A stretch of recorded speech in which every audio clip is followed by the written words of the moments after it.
Jika kita punya uang 180 juta dan kita menginginkan mobil baru, maka itu bukanlah hal yang sulit, apalagi mustahil. Dan meskipun kita tidak memiliki uang tersebut, maka masih banyak cara lain untuk memilikinya. Yang selalu jadi masalah adalah sudah benarkah mobil yang kita pilih itu? Karena jika salah pilih, maka akan menyesal seumur hidup. Memilih mobil ibaratkan memilih pasangan. Jika salah pilih, maka bukannya hidup kita akan bahagia, tapi akan malah berlaku sebaliknya. Di video ini saya akan memberi satu pencerahan yang semoga tidak menyesatkan.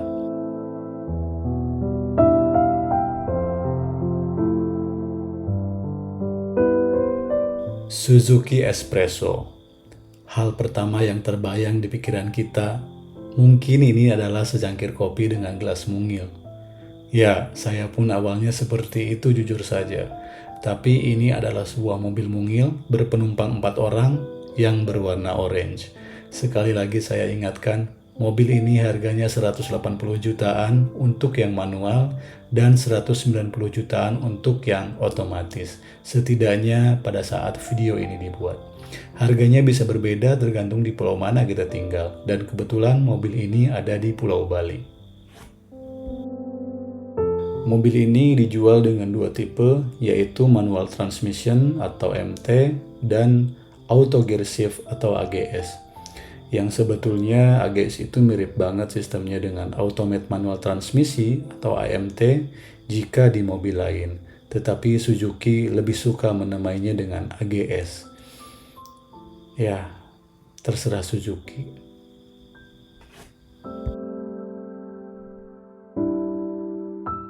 Mobil ini punya mesin berkapasitas 1000 cc, 3 silinder, atau lebih tepatnya 998 cc, yang mampu menghasilkan tenaga hingga 67 horsepower dan torsi puncak 90 Nm.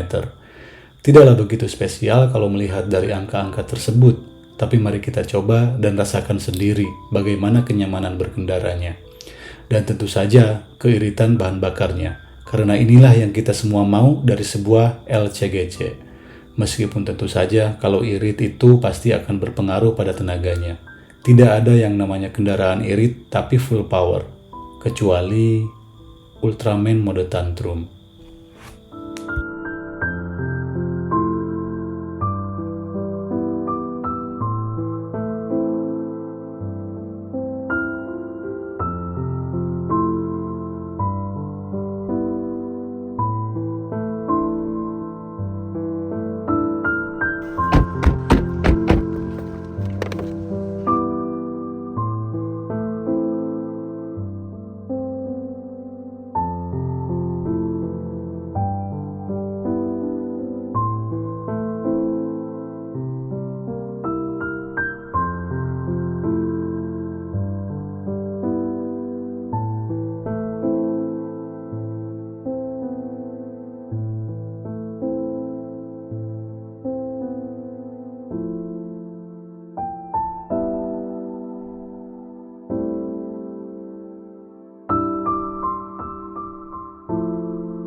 Sayangnya, untuk bagian lampu depan dan belakang, mobil ini belum menggunakan lampu LED.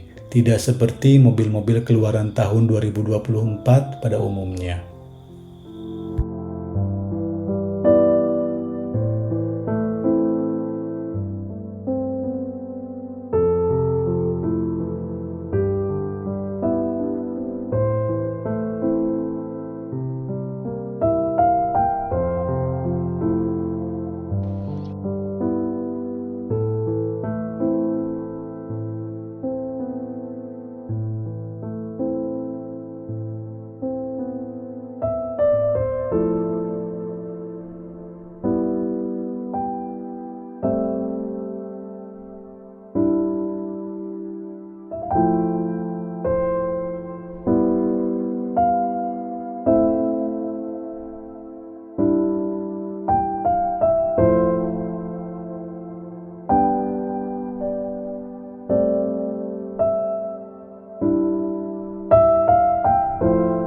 Untuk head unitnya, mobil ini sudah dilengkapi dengan Android Auto dan Apple CarPlay.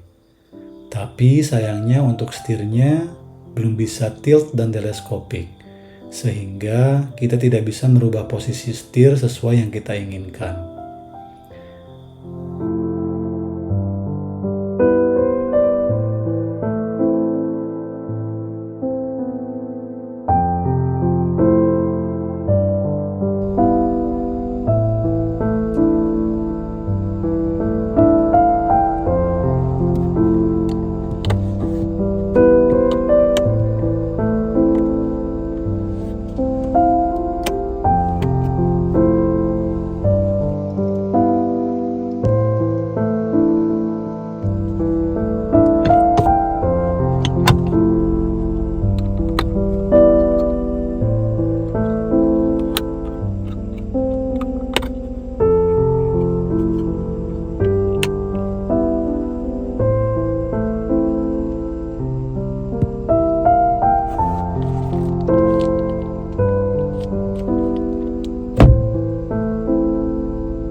Spionnya sudah elektrik, tetapi belum auto retract. Jadi, semisal kita mau melipat spion, kita harus melipatnya dengan manual.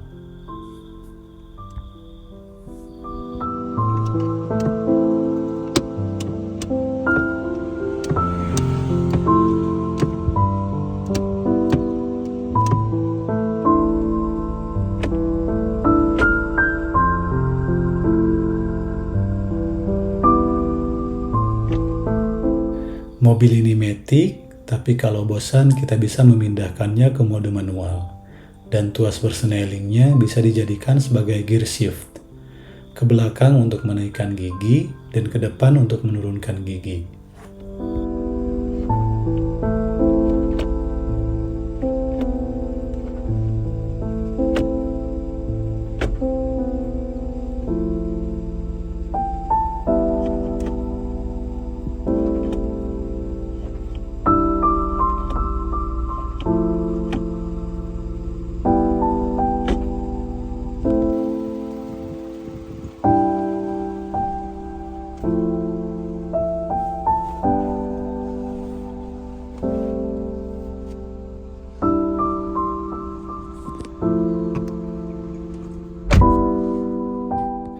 Duduk di bagian belakang ternyata masih sangat nyaman dan terasa luas.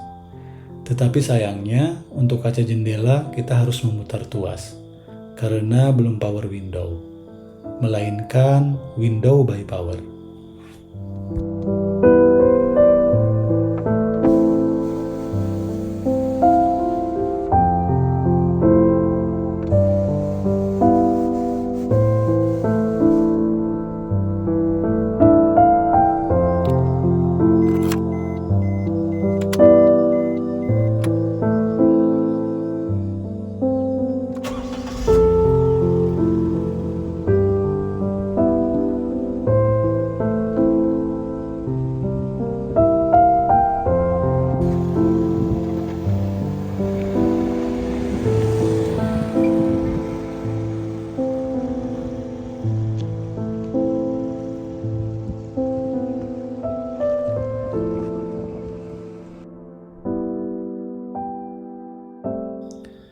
Saat pertama kali saya mengendarai mobil ini, hal yang paling mengejutkan untuk saya adalah keempukannya.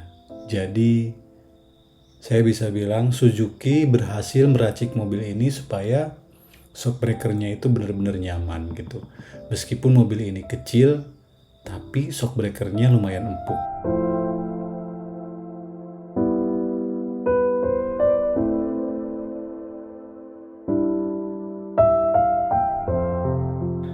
Hal lain yang mengejutkan saya lagi adalah sistem transmisi AGS-nya.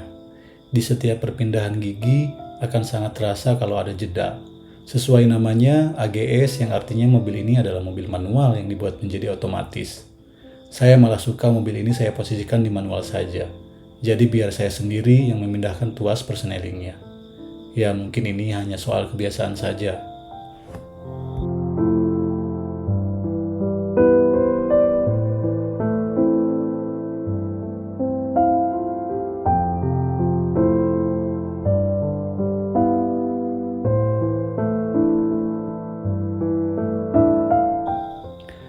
Keiritan mobil ini diklaim bisa mencapai 23 km per liter saat di dalam tol, dan 20 km per liter jika di dalam kota. Tapi kenyataan yang saya dapat selama saya menggunakan mobil ini, rata-rata hanya bisa sampai 14 km per liter. Tentu saja ini karena tergantung medan yang kita lalui seperti apa. Jadi hasilnya akan selalu berbeda.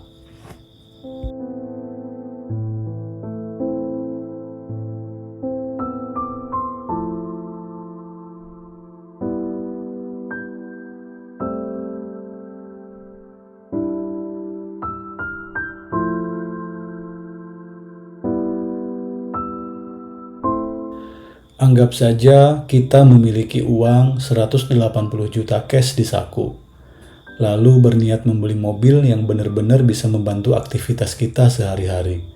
Harapan kita tentunya adalah mobil yang kuat, irit, mudah dirawat, dan tentu saja tampilannya harus bagus. Dengan uang segitu, sebetulnya untuk membeli mobil yang baru tidaklah terlalu banyak pilihan dibanding membeli mobil yang second. Lupakan mobil second karena seperti di awal tujuan kita adalah membeli mobil baru. Lalu bagaimana kalau kita tidak memiliki uang 180 juta tersebut? Tapi kita sangat membutuhkan sebuah mobil. Entah itu hanya untuk sekedar punya atau justru untuk dijadikan pembantu sumber penghidupan. Jujur saja di bagian ini tidak terlalu saya suka karena akan berhubungan dengan leasing atau yang biasa kita katakan berhutang. Lalu, salahkah nyicil mobil? Tergantung untuk apa dan keperluannya seperti apa. Jika keperluannya untuk usaha, maka itu tidak ada salahnya, selagi usahanya mampu membayar cicilan tiap bulannya. Tapi kalau saat ini Anda seorang pekerja kantoran atau karyawan swasta atau apapun itu yang sebenarnya tidak terlalu membutuhkan mobil, lalu dengan memaksakan nyicil mobil padahal tidak terlalu membantu kehidupan Anda, maka disinilah awal masalahnya. Mobil itu butuh perawatan, bukan hanya sekedar beli lalu menyelesaikan semua masalah. Saya hanya akan bilang, pastikan sebelum nyicil mobil, kita sudah siap dengan segala kemungkinan yang mungkin justru akan membuat kita malah akan sering mengeluarkan uang. Merawat mobil berbeda dengan merawat sepeda motor. Dari itu, kita harus memikirkan itu sebelum membelinya. Apalagi jika membelinya dengan cara kredit. Membeli mobil dengan cara menyicil bukanlah sebuah ide bagus, apalagi terkesan memaksakan kehendak demi memenuhi ego. Bayangkan saja mobil yang seharusnya kita bayar cash dengan harga 180 juta, lalu kita harus membayarnya hampir 2 kali lipat. Ya, walaupun ini tergantung DP dan tenornya. Anggaplah kita menyicil mobil itu dengan tenor 3 tahun. Dan mirisnya, mobil yang kita cicil itu harga setiap tahunnya akan turun. Maka jangan pingsan kalau mobilnya mungkin hanya akan laku terjual dengan harga di bawah 140 juta. Itu pun masih tergantung kondisi mobilnya dan perlakuan kita terhadap mobil pada saat masih sama kita. Ini akan dihitung. Jika record servisnya buruk, maka ini juga berpengaruh pada harga jualnya. Zaman sekarang adalah zaman yang sangat serba terbuka. Sangat jarang ada orang tertipu dengan keadaan mobil bekas. Karena tentu saja sebagai orang yang mau beli mobil bekas, lebih baik mengeluarkan uang 1 atau 2 juta untuk bawa montir, guna cek kondisi mobil supaya terhindar dari mobil bosok. Ini baru sepenggal kerugian yang akan kita dapat jika membeli mobil dengan cara menyicil. Tentunya masih banyak kerugian lainnya yang tidak terduga. Misalnya saja kalau amit-amit mobilnya nabrak pohon yang sedang berdiri tegar, maka tamatlah riwayat kita sebagai kreditur. Tapi kan ada asuransi. Apakah kita berencana menambah pengeluaran untuk bayar asuransi mobil? Saya rasa tidak, apalagi dengan penghasilan yang terlalu mepet. Saya sudah mumet nulis di bagian ini. Kita lanjut ke bagian selanjutnya, yaitu keuntungan menjadi orang yang rajin menabung.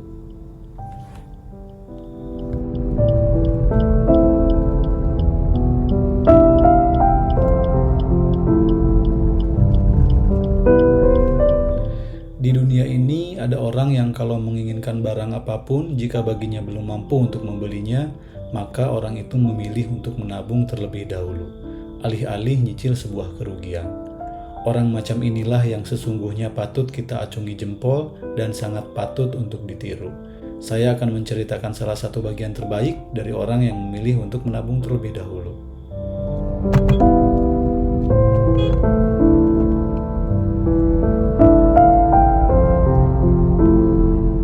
Kalau kita mampu menyicil mobil dengan jangka 3 tahun, artinya juga sebenarnya kita mampu menabung selama 3 tahun untuk membeli mobil tersebut. Dan bagian terbaiknya adalah selama kita menabung, harga mobilnya juga akan terus menyusut. Jadi pada saat uangnya sudah terkumpul, harga mobilnya sudah tidak lagi 180 juta. Atau justru malah sudah lahir generasi selanjutnya yang lebih bagus dan mungkin harganya juga tidak akan jauh dengan yang tahun-tahun sebelumnya.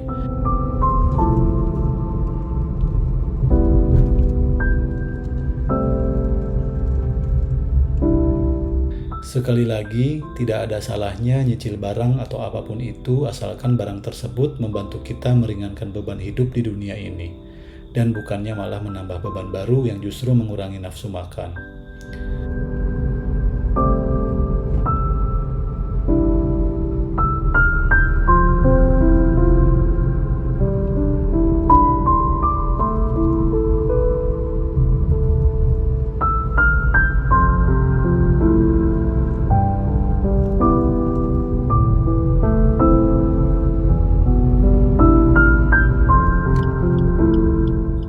Kesimpulannya adalah mobil ini sangat nyaman, mesinnya halus, suspensinya juga bagus. Dibawa di jalan yang jelek masih sangat terasa nyaman. Mobil ini cocok untuk dipakai harian karena fisiknya yang kecil namun juga cukup tangguh. Dan gak perlu khawatir saat dibawa ke jalan yang rusak atau berlubang. Karena selain mobilnya yang tinggi, tenaganya juga cukup oke untuk ukuran mobil 1000 cc. Apalagi dengan harganya yang sekitar 180 jutaan. Dan jangan lupa bahwa mobil ini adalah mobil Suzuki, sebuah merek mobil yang sudah terpercaya di Indonesia. Soal estetika memang akan kembali ke selera masing-masing. Yang paling penting adalah kita membeli mobil sesuai yang kita inginkan, dan tentunya cocok dengan isi saku kita.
Kekurangannya memang ada, tetapi semua itu tertutupi dengan harganya yang lagi-lagi saya ingatkan ini adalah mobil seharga 180 juta. Terima kasih sudah menonton dan sampai jumpa.